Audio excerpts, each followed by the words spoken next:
Азыркы учурда Кыргызстандагы өзгөчө өнүгүп жаткан, популярдуу болуп жаткан эрежес эр уруштун чыныгы спортчулары, чемпиондору келди. Тааныштыралы? Тааныштыралы. Биздин студиябызда конокто Каныбек Жаныбек уулу жана Рамазан Маматазим уулу көптөгөн эл аралык турнирлердин жеңүүчүлөрү. Кош келиңиздер. Кызматыңыздар менен. Кандай келип алдыңыздар? Жакшы келип алдык. Бүгүн биздин темабыз экстремалдуу спорт болот эт. Анан сиздер дагы ушул баягы эрежес эр урушта жүрөсүздөр. Бул да коркунучтуу спорттун бир түрү десек болот. Анан эң алгач кандай башталган? Коркпой эле келдиңиздер беле? Жок, бул спортко биз өзү кызыкчылык. Башында эле кызыгып, патриот болойлу деп, Кыргызстандын желегин көтөрөлү, чет өлкөгө таанытайлы деп. Башында биринчи кызыгуу болуш керек. Анан биринчи менет кылыш керек. Менет кылсаң баары болот. Характер болуш керек. Характер болсоң урушасың. Жакшы буюрса жакшы иликтерге жетишип келип атабыз азыр. Мисалы спорт менен ушул спорттун түрү менен машыккандар саны арбын, Анан алардын арасынан сурулуп, акырындап биргелип, бирок сиздердей болуп чемпиондор чыгат. Анан ошол балким өспүрүмдөр, балким катышып жаткандар сиздерди көрүп жаткан болсо, кантип алдыга чыгыш керек? Кантип ошолордун арасынан таанымал болуп кетсе болот деген суроо жаралса керек. Эмне кылыш керек ошон үчүн? Биринчиден максат коюш керек алдыга. Чоң ийгиликтерди багынтырам деген.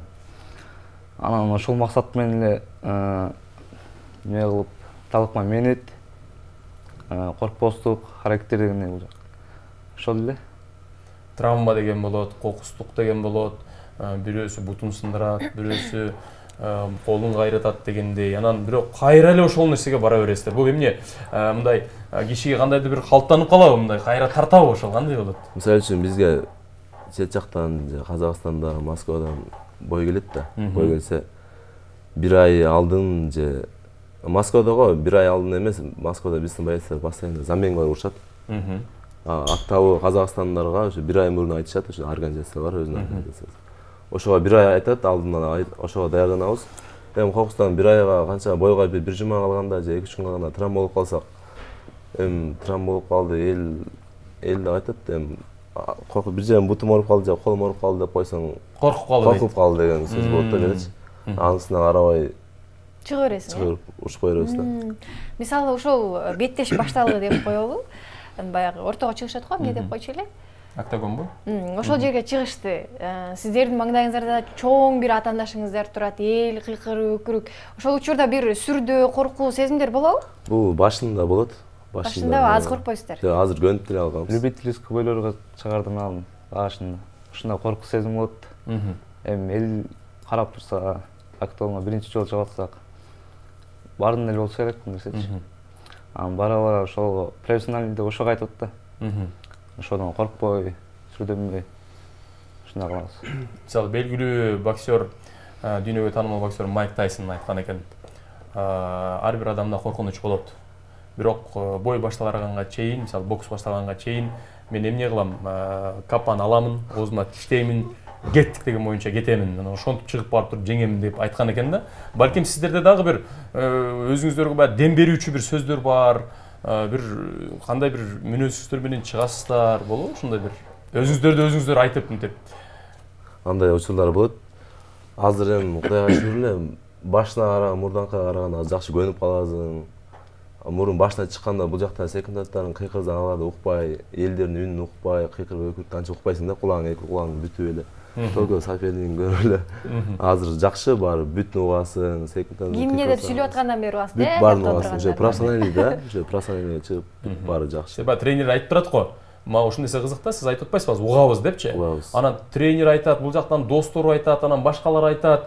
Кээде баягы 3 түрдүү бир позицияны айлгыла деп айтат. Бирөө жыгыт дейт, бирөө партерге эме кыл дейт, анан бирөө кайры дейт. Кимисин угасыңар ошондо? Тренерин, главный тренерин угуш керек. Машыктыруу үчүн, Тренерин айткан, чарчап калдыңбы же, биринчи раунд, экинчи раунд уруш иштеп атасың.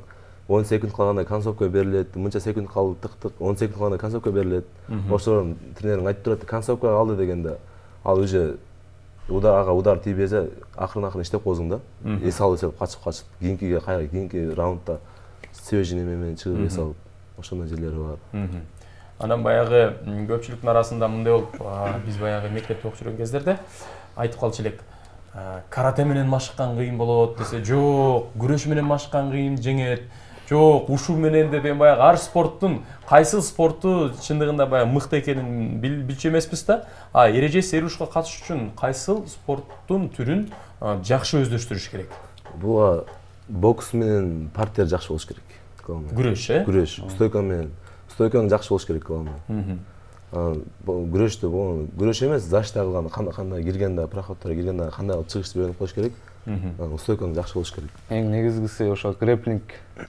Ошол грэплингдин ыкмаларын жакшы үйрөнүш керек да. Кайрып, муунтуп. Ар ким ар стили ар кандай да. Бирөө ударник, бирөө партерден жакшы иштейт, бирөө грэплинг жакшы иштейт. Менде мындай суроо болот да. Анда Кыргызстанда силердин атаандаштарыңар көп. Биринен бири өтүп чыгып атат азыркы учурда эрежеси уруштан. Кимиси мыкты деп айта аласыздар? Кыргызстанданбы? Кыргызстандан биз Кыргызстандын чемпиону болдук. Кыргызстанда 2 жолу Кыргызстан жеңип. Азыр Кыргызстан менен кыргыздар урушса болбойт эми. Боец көп да азыр, чын айтканда. Жок, урушса эмес, кимиси күчтүү биздин балдардан? Негизи кыргыз спортсмендер күчтүү бүт эле. Бар эле күчтүү. Бар эле. Тандоолдарын белгилеп айтса болобу? Мисалы, ушул спортсмен, ушул спортчу, ушул мен ушуну сыйлайм, ушунун чыккандарын же мушташканын сыйлайм деп бирөөнү айта аласызбы? деп. эми эл тараза дегендей. Айтпай кетсең. Бизге билинбейт да. Биз өзүбүз боец болгону менен бизге анча билинбейт эми. Башка элдерге билиниши мүмкүн. Алар айтышы мүмкүн, Ким кандай урушат. 5 күн, 4 күн калдыбы, Конор менен Хабибти элдин баары күтүп атат дегенде, кимге жан тартасыңар? Хабиб мусулманга жан тартыш керек.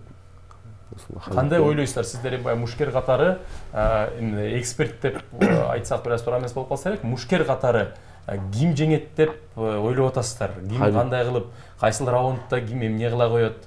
Конор буларкы профессионал бой, буларкы 3 раунд болсо, 3 раунд болсо, биринчи раунд Конор Хабибти уруп калды биринчи раундда. Биринчи раунддан өтүп кетсе Хабиб урат да. Өтүп кеткен болсо. Экөөтөн күчтүү бирок. Экөөтөн күчтүү, Сиздин оюңуз боюнчачы? Менин оюмча деле ошол Хабиб Нурмагомедов. Себеби анын базовый негизги ошол машыккан түрү вольник болгон себебинен, күрөш болгон себебинен, анын о кичинекей неме машыгып ошол даярданган себебинен ошол Хабиб утат го дейм. Ал кайра көтөрүп чаба берип Конордун айласын кетирсе керек деп ойлойсуз, Ошонто ойлойсуздар, ооба. Эми бул спорт, кимиси жеңет, көрөбүз, алдыда. Баягы мисалы мыкты профессионал мушкерлер кээ бир учурда бир эле соккудан жаракат алып калышы мүмкүн, бир эле соккудан өзүн жоготуп коюшу мүмкүн, Балким сиздердин ошол мелдештерге катышып жүргөн убагыңыздарда кандай катачылыктарыңыздар болгон? Мисалы, жеңил узан тартып анан, мен ушул жерде ушундай кылсам туура болмок деген бир мезгилдер, катачылыктар болот. Эми стойкадан урушуп атканда аны уруп түшүрүп койсоңчу, жыгылып калды да, жүгүрүп шашып кетет да көбүчө. Жүгүрүп барып үстүнө урганда тригольник деген неме прием бар. Ошого көптөр ошого түшүп калат. Ошо ургандан жыгылгандан адам бир 5-6 секунд өзүн жоготот да.